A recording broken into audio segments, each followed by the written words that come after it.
বাংলাদেশ ভারত সীমান্তে বিএসএফকে কাঁটাতারের বেড়া নির্মাণ করতে না দেওয়ার পেছনে রয়েছে আন্তর্জাতিক আইন এবং দুই দেশের সীমান্ত প্রোটোকলের সঠিক অনুসরণ না করা। ১৯৭৫ সালের বাংলাদেশ ভারত সীমান্ত চুক্তি অনুযায়ী সীমান্তের ১৫০ গজের মধ্যে কোনো পক্ষই অবকাঠামো নির্মাণ করতে পারবে না এবং যদি কোনো কাঠামো থাকে তবে তা ধ্বংস বা ভরাট করতে হবে।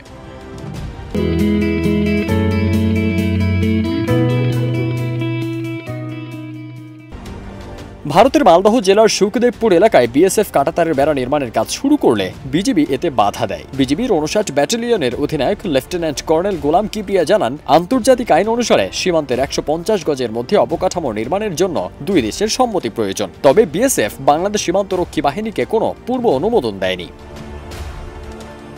এছাড়া ২০২১ সালে বিজিবি ভারতীয় বাহিনীর কাছে সীমান্তের এই অংশে নির্মাণ কাজের জন্য জয়েন্ট সার্ভে চিঠি পাঠায়, কিন্তু বিএসএফ এর কোনো জবাব দেয়নি। ২০১৬ সালে বিএসএফ এর অনুমোদন পাওয়ার দাবি করা হলেও বিজিবি বলছে তারা কোনো নতুন অনুমোদন বা আলোচনা পায়নি। এই কারণেই বিএসএফ এর নির্মাণ কাজ বাধাগ্রস্ত হয় এবং উত্তেজনার সৃষ্টি হয়। বিএসএফ এর পক্ষ থেকে দাবি করা হয় যে তাদের নির্মাণ কাজ আগে থেকেই অনুমোদিত ছিল, কিন্তু বিজিবি জানিয়েছে যে তারা কোনো অনুমোদন বা প্রোটোকল মেনে এই কাজ শুরু করেনি। পতাকা বৈঠক এবং আলোচনার মাধ্যমে সমস্যা সমাধানের চেষ্টা করা হয়, তবে বিজিবি সিদ্ধান্তে পৌঁছানোর জন্য ঊর্ধ্বতন কর্তৃপক্ষের নির্দেশনার অপেক্ষায় থাকে।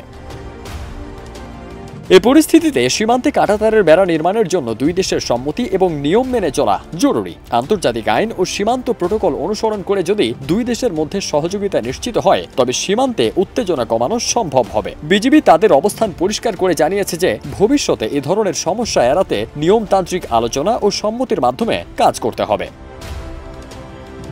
ফারদিন সানি, দেশ রূপান্তর।